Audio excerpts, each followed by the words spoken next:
앞에서 엄격하게 금하신 동성애. 하지만 많은 사람들이 죄가 아닌 하나의 취향으로 생각하곤 합니다. 성소수자라고 지칭하는 것 자체가 사회적 약자로 이렇게 포장을 해서 일반 국민들로 하여금 특별한 어떤 약자의 인식을 시키려고 하는 그러한 의도가 다분해요. 그리고 여기 이런 사회적 흐름을 근심하고 동성애자들의 구원을 위해 늘 기도하는 한 사람이 있습니다. 우리는 동성애자들에게 전도해야 됩니다.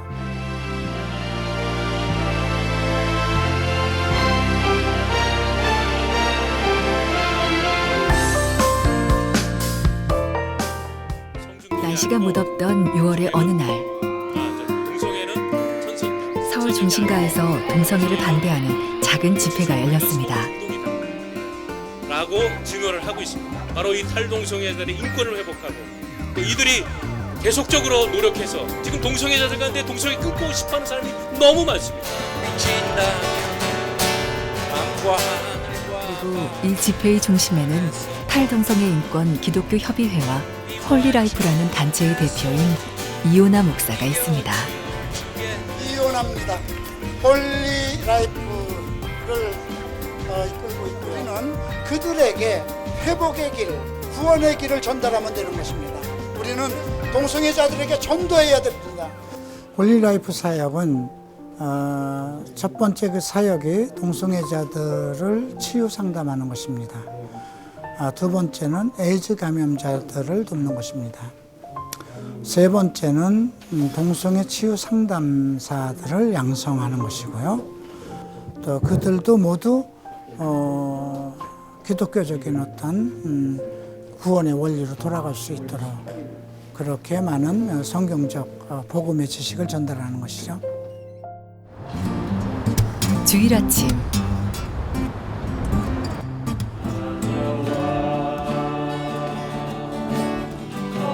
찬양 소리가 울려 퍼지는 이곳은 이오나 목사가 심호하고 있는 갈보리 채플 서울교회입니다. 성도수가 많지는 않지만 가족 같은 분위기의 이곳에서 이오나 목사는 주님의 말씀을 전하는 사역자로 살아가고 있습니다. 우리 정기정 권사님, 아이구나. 와, 주일 예배를 오셨으니 요 근처에서 대개 이제 자식들 네 동네 살면 이렇게 지방에서 오시는 분들 있잖아요. 그분들이 가끔 와요. 그래서 뒷모습을 보고 우리 성도는 아닙니까? 그런 분이신가 보다 그랬는데 와, 자 다시 한번 아이고 정말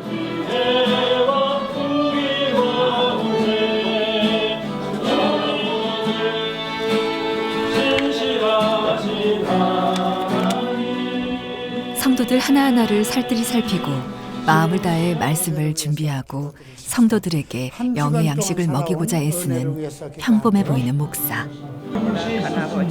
용서하여 주시옵소서. 나를 참아주셔서 감사합니다. 오늘 이 시대에 우리가 이 말씀이 얼마나 하지만 그에게는 가슴 아픈 과거가 있습니다. 그가 동성애 반대와 동성애자들의 구원을 위해 애쓰는 이유도 바로 그의 과거 때문이라는데요. 그때는 뭐 예수를 안 믿을 때니까 성적 욕구를 가지고 싸운다는 개념보다는 성적 욕구에 매달려서 생활하는 그런 거의 중독적인 그런 생활, 그것이 참 힘든 것 같고요. 그리고 이성적으로 내가 좋아하는 이상형을 만나게 돼요. 그러면 어떤 것이 표출되게 되죠. 표출됐을 때 상대의 반응, 그걸로 인해서 완전히 친했던 친구가 완전히 나를 하나의 이상한 사람 그렇게 취급했을 때, 그리고 완전히 절교가 선언되고 그것이 또 학교 안에 루머가 돼서 학교를 다니지 못하는, 그래서 저 졸업장 없어요. 학교를 전전하게 되고. 우리나라에서 동성애라는 말조차 생소했던 그의 청소년기는 상처와 아픔으로 얼룩져 있습니다. 하나님을 믿고 나서도 동성애를 벗어나지 못해 괴로워했던 이요나 목사. 그는 동성애가 선천적인 것이라 생각했고 영원히 벗어날 수 없는 굴레로 여겼습니다. 초등학교 때부터 제가 좀 다르다는 걸 알았는데 지금 기억을 해보면 좋아한 감정보다 먼저 성적인 느낌이 더 있었던 것 같아요. 성적인 부분이 있었던 것 같아요. 그러면 동성애를 거기는 죄로 놓고 얘기를 하나 아니면 동성애에 대해서 긍정적으로 받아들이면 좋아요? 긍정적으로. 쇼킹했었어요. 왜냐하면 그냥 말만 한 게 아니라 정말 그 밑바닥까지 그 인생을 사신 분이라는 거를 인터뷰 통해서 다 들었기 때문에 그런 분이 이게 됐다라는 거는 이건 뭔가가 있다라는 생각이 정말 들었어요. 예. 동성애자도 목사가 될 수 있냐? 동성애자가 어떻게 목사가 되냐? 동성애를 해결해야면 할 수는 있다. 동성애가 타고난 건데 어떻게 해결되냐?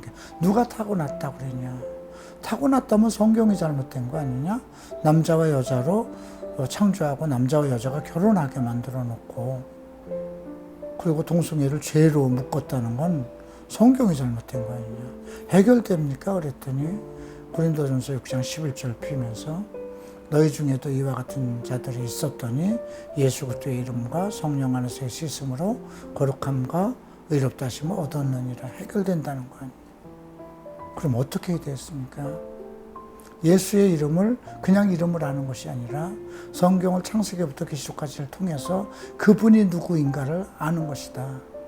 내가 실현하고 있지라는 건 이름만 알 뿐이지 그러나 우리 가족은 나에 대해서 전부 다를 알지 않냐. 그래서 그분 밑에서 공부하기 시작해서 2년 됐을 때 7월 4일 날 그분의 강의 도중에 특별한 성령 체험을 통해서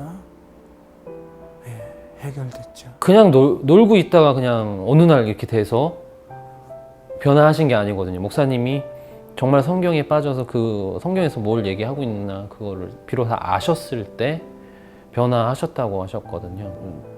저도 그래야 할 것 같은 그런 생각이 들고 큰 갈망이 더 들어요. 더 이렇게 내가 바른 길을 가야 되겠다.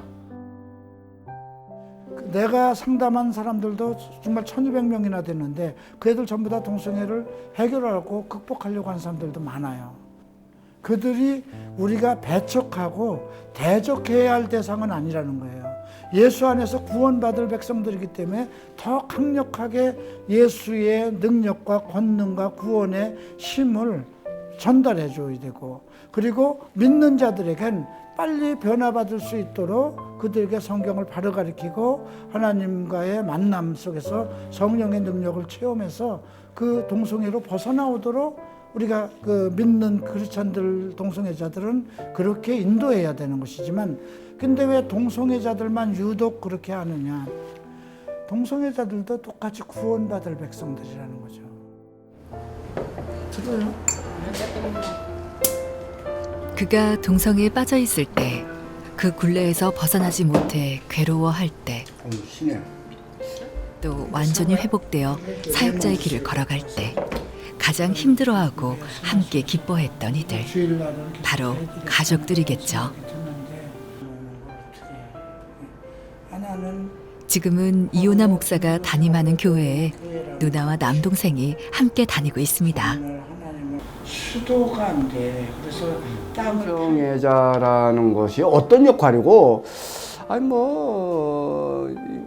그렇게 큰 관심이 없었어요. 왜냐하면 그 당시에 에이즈라든가 여자와 여자, 남자와 남자 같이 연애를 한다 그러면은 지금에서는 그 혐오감이 많은데 그때는 그냥 일방적으로 그냥 그렇구나 동성애구나 이렇게 생각을 했지만 크게 나쁘게 생각을 안 했어요. 다행히 남동생은 형이 동성애자라는 사실에 큰 영향을 받지 않았지만 어머니는 달랐습니다. 가장 힘들었던 건 뭐니 해도 어머니예요. 어머니를 설득해야 되겠다는 생각은 없었지만 이해해 줬으면 하는 생각은 가졌지만 어머니 이해 못하시고 자기 방법대로 아버지 고향 선산에 가서 스스로 목숨을 내려놓으셨죠. 그것이 27살 때 추석 무렵. 유서를 써놓고 갔다라고 나한테 우리 동생한테 미안하다고. 근데 또 동생한테는 네 형을 잘 보살펴 달라고. 나한테는 미안하다고. 끝까지 너한테 이렇게 짐을 지고 간다고. 그런데 진짜 우리 동생이 그때도 사람 노릇 못하니까 어머니 옆에 들어가셨으니 뭐 와서 제일 그냥 앉았지.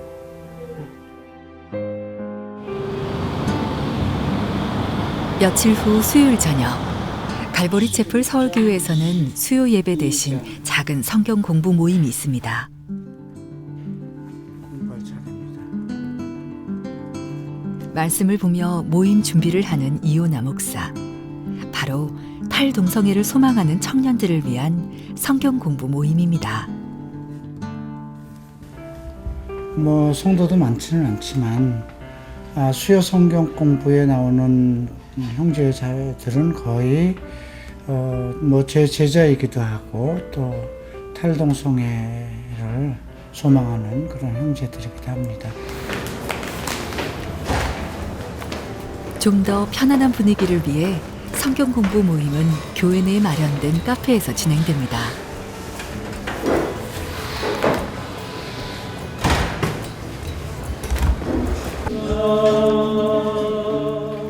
함께 찬양하고 기도하며 말씀을 공부하는 이호나 목사와 청년들. 동성애자들이 아무리 예수님을 알고 싶어도 마음 편히 그들의 진짜 고민을 이야기할 수 있는 교회가 한국에 얼마나 될까요? 입에서 이한검이라고 했어요. 특별한 어떤 그 말에 다시 설명을 합니다. 3절에서 그가 여호와를 경외함으로 즐거움을 삼을 것이요 그랬죠. 이건 과연 여러분들이 여호와를 경외하는가? 경외한다는 게 뭐예요? 두려워한다는 거지만 그냥 무서워서 두려워하는 것이 아니라 저희 목사님 같은 경우는 그 제자들이 힘들어했을 때 밤을 새워 기도하시는 그런 분입니다. 그 마음에는 저희 청년들을 정말 함께, 저희 청년들과 함께 어떻게 보면 적지 않은 나이신데도 불구하고 저희 청년들과 많이 함께 하시려고 노력하시는 모습들을 볼 때 정말 그런 것들이 너무 정말 말씀대로 사는 그런 모습들을 그 단위에서 그냥 설교하는 것뿐만 아니라 정말 삶 가운데서 그런 것들을 나타내시고 그 말씀대로 살려는 모습을 볼 때 그런 것들이 너무 정말 예수는 저렇게 믿어야 되겠구나 라는 그런 모습들을 보고 또 그런 것들이 너무 좋은 것 같습니다. 지하심으로 그의 지혜가 온 땅에 충만케 됨으로써 이호나 목사는 이들을 마음에 품고 이들의 변화를 위해 오늘도 말씀을 가르칩니다. 모든 사역자들의 휴일인 월요일. 이호나 목사는 월요일에도 교회로 향합니다. 바로 탈동성애자들에게 성경적 상담 사역을 하고 있는 홀리라이프의 사역자 모임이 있는 날이기 때문입니다. 특히 미국에서 있었던 동성결혼 합법화와 국내 퀴어 축제 등으로 인해서 홀리라이프 사역도 한참 바쁜 시기입니다. 기도하십시다. 살아가는 주님 감사합니다. 또 지혜를 모아서 앞으로 있을 우리의 모든 행사를 슬기롭게 지혜롭게 대처해 나가고 성공적으로 마칠 수 있도록 지혜를 주시옵소서. 금요일 날 총신대에서 교수 포럼, 그리고 토요일 날 국회에서 청년 포럼, 또 국제연맹 날 탈동성애 인권을 위한 기도 예비 퍼레이드 나가면 전파가 좀 안 될 수 있어서. 홀리라이프에서는 탈동성애가 동성애자들을 돕는 가장 좋은 방법이라는 것을 사람들에게 알리고 학술적으로도 증명하기 위해 노력하고 있습니다. 강령을 또 만들어내고. 우선 요즘 뭐 성소수자의 인권을 얘기하는데요. 그들이 왜 소수자냐 이거죠. 그러니까 성소수자라고 지칭하는 것 자체가 사회적 약자로 이렇게 포장을 해서 일반 국민들로 하여금 특별한 어떤 약자의 인식을 시키려고 하는 그러한 의도가 다분해요. LGBT 성소수자라는 그들의 어떤 생활을 보면 그것은 약자라고 표현됐을 수 없는 불륜의 관계잖아요. 근데 그 불륜의 관계를 인권으로 보장해 달라는 거죠. 그러면 소아성애자들, 또 짐승들과 섹스하는 그 수간자들, 또 수아핑과 같은 아내를 돌려서 자는 그런 사람들도 더 소수예요, 그들보다. 또 우리 같은 탈동성애자는 더 소수예요. 성적인 문제는 개인의 그 취향인데 개인의 취향을 왜 인권으로 달려달라고 그래요? 인권이라는 게 뭐예요? 모든 국민이 우리나라 헌법 11조에 의하면 다 자유평등을 누리게 돼 있어요. 그러니까 성소수자들이 인권을 주장하는 건 자기네들이 태어났다고 그랬거든요. 아니에요. 태어났으면 내가 어떻게 변화가 돼요? 날이 갈수록 음행과 간음이 성행하고 사회적으로 성폭행과 동성애 문제가 심각한 이때 성경의 진리와 성령의 인도하심에 입각한 복음적 성교육을 담당할 상담 지도자들을 양성하기 위해 이호나 목사는 한국 성교육 상담자 협회 홀리라이프를 창립하고 활발히 활동하고 있습니다. 아마 나머지 이 모임이 이제 수시로 또 모이겠지만 오늘 대충 웬만한 것을 이렇게 좀 짚고는.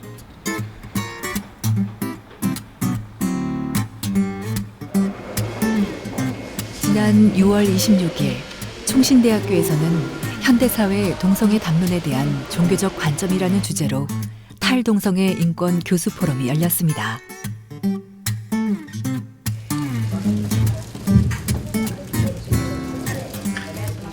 탈동성애 주제에 관심 있는 사람들과 교수들, 언론인 등 많은 사람들이 한자리에 모였는데요. 이호나 목사도 발제자 중 한 사람으로 참여했습니다.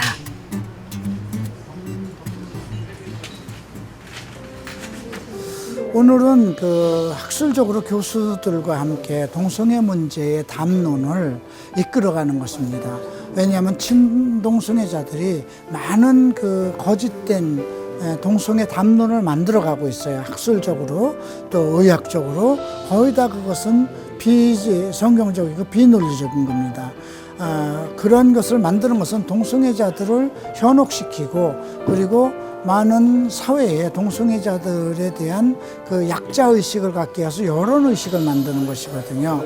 그래서 저희들은 이제 교수들을 중심으로 해서 동성애에 대한 바른 담론을 만들어가고 성경적인 어떤 그런 컨셉을 만들어내기 위해서 그 교수 포럼을 만들었고요.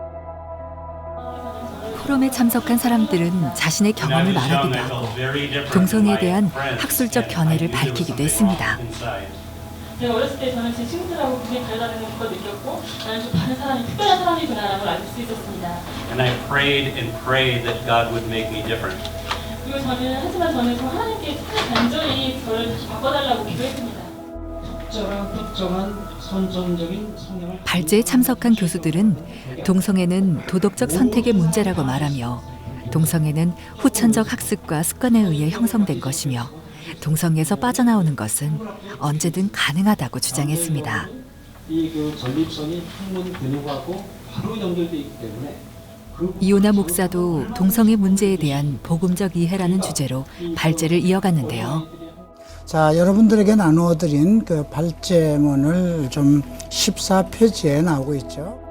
그러니까 이제 이러한 것들을 이제 그들이 미국의 교회를 넘어뜨리고 미국의 그 투표를 통해서 각 주에서 성공한 모든 그 자료와 그 전략을 그대로 도입해서 이제 한국만 넘어뜨리면 끝난다는 전략을 세우고 있습니다.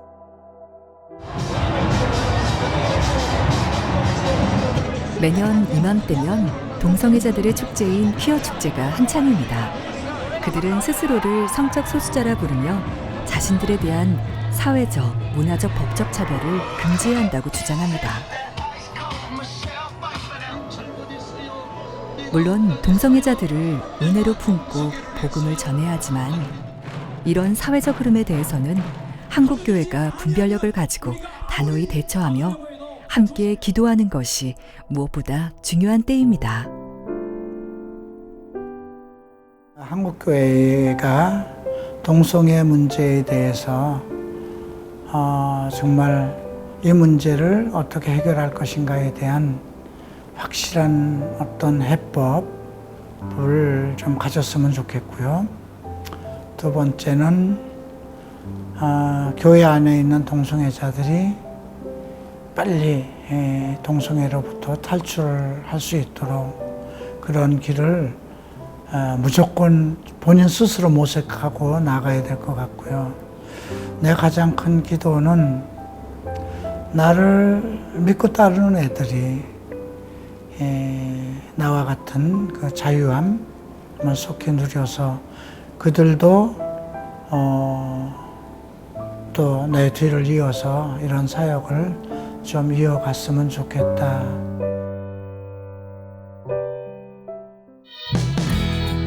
동성애는 물론 성경에서 엄격히 금한 죄입니다. 하지만 그들 역시 예수 그리스도의 십자가의 은혜를 알아야 할 죄인입니다. 이요나 목사가 하려는 일은 죄는 죄라고 세상에 당당히 말하고 또한 죄인은 은혜로 품으려는 것입니다. 그것이 자신을 구원하신 주님의 갚을 수 없는 은혜를 조금이나마 나눌 수 있는 길이라고 믿기 때문입니다.